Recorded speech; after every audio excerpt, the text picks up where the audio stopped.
You know, New Mexico has a storied history with the manned space program in this country, and there's now a book about it. It's called Out of This World. I want to get the title right, Loretta. Out of This World, New Mexico's Contributions to Space Travel. And the author of the book is Loretta Hall, and she's with us here today. Welcome. Thank you for being here. Oh, my pleasure. Thanks for having me. Now, you've had a passion for space forever, since you were a teenager, right? That's right. Stayed up all night long to watch the first moon landing. Remember when the Mercury 7 astronauts were selected. Wow. So it was an exciting time to be a teenager. You bet. It's just a fascinating thing, and New Mexico, a lot of people don't realize this, has a long history, not only with rocketry and space travel, but it continues to this present day. We go back to Goddard, right, for the early days of what was it, solid fuel rockets? Liquid fuel, actually. Liquid fuel, okay. And you know, New Mexico has the longest continuous history of space research of any state in the country. Massachusetts had a shot at it because that's where Robert Goddard was from. But they kicked him out because his rockets were scaring people and starting a little fires here and there occasionally. And so they said, no more work like that here. We're shutting you down, Robert. That's it. And he searched around the country to figure out the best place to go, and he picked Roswell, New Mexico. So he came here in 1930, and we've been doing rocket and space travel research ever since. He had a lot of open space to work with down in those days. That was one of the criteria. Yeah. I've seen photographs of those early rockets that he made, and there's quite an exhibit at the Roswell Museum down there. It's beautiful. They've recreated his entire workshop as well as some other displays. Yeah. So advance it forward. What was next? Well, next came the V2 program with the Germans who defected after World War II with Wernher von Braun and his cohorts that came and brought V2 missile components to White Sands. And for about 10 years, they worked with the Americans on starting with the V2s, learning how to operate and build those, and then developing that further to the first two-stage liquid fuel rocket, which then went to Cape Canaveral and was the first rocket launched at Cape Canaveral after being tested at White Sands first. And so that moved in, and then along with White Sands, Holloman Air Force Base picked up the space research in the 40s and 50s and did an awful lot of work there with solving some of the problems that were thought to perhaps be prohibitive for manned space flight, things like cosmic radiation and weightlessness, and whether you could build a space capsule with the air regeneration systems that you would need and things like that. So they did a lot at Holloman. Right. And now we have the spaceport in New Mexico. Yeah. And people ask you sometimes, well, when is it going to launch? Or when are they going to do anything Let's put there? the spaceport up on the screen here. Yeah, kind of looks like Close Encounters of the Third Kind. It's a fabulous facility. It's really cool. It is. So what's the space story behind this? Well, as you mentioned, people ask when it's going to get into operation. People don't realize it's been in operation since 2006.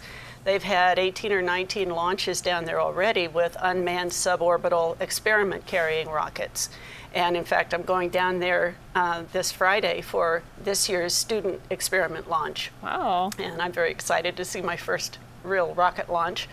But the spaceport itself is, of course, most people associate that with Virgin Galactic and the space tourism flights. Sure. And that part, probably, well, Branson is saying maybe by the end of this year, November. maybe early next year, they'll actually get into operation with that. Right. I think he was saying his first trip will be with his family for Christmas, actually. That's what he's hoping for, and I hope so. The development of the spaceship seems to be going very, very well at this point. Right. And those... Go ahead, Aaron. I was just curious, those space launch, the launches that you're going to on Friday, is that something that the public can go to They watch? can. There is a cost, because the spaceport, for security reasons and for environmental reasons, is a closed facility. So you can't just drive out there and see it on your own. You have to take a tour. And tours are available on the weekends for the general public. For this space launch event, this particular one is the student experiments from 4 New Mexico public schools and 2 colleges. And you can get a ticket for that for a $75 fee. Oh, okay. Very cool. Okay, we're going to put up an image of one of the, I'm sure it's one of the original 7 astronauts.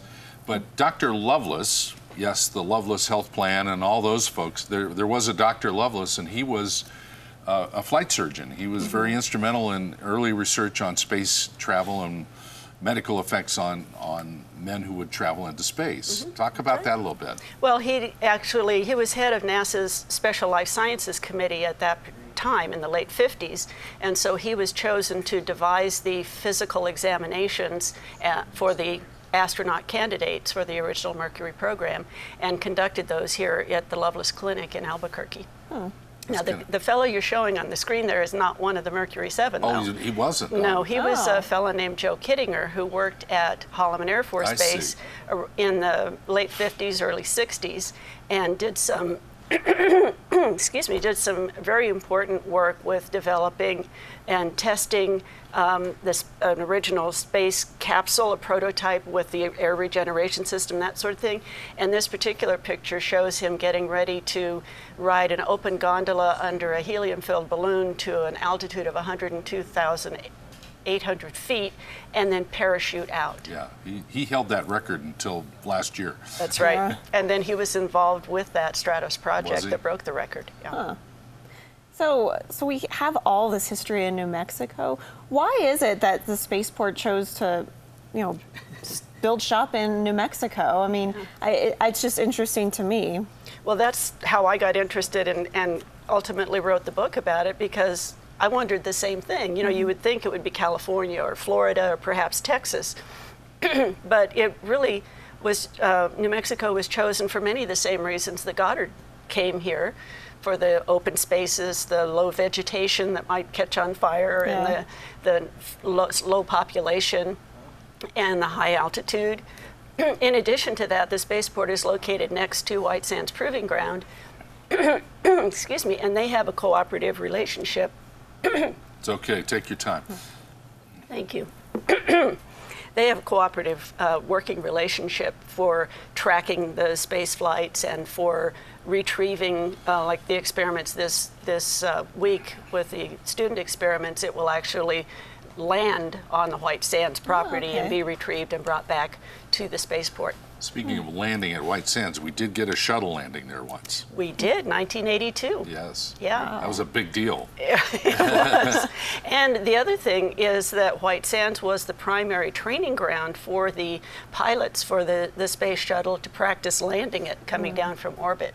So that's another very important contribution that New Mexico has made. Plus, we have some astronauts that make their home here. I bumped into Jack Schmidt not too long ago, Mike Mullane, a few others. Yeah, Frank Borman, I think, still lives in Las Cruces. Sidney Gutierrez. Yeah. So we do have a rich history of this. We do, and that's why I ended up writing the book. I was so amazed with what I found out that I thought, more New Mexicans really ought to know this. Yeah.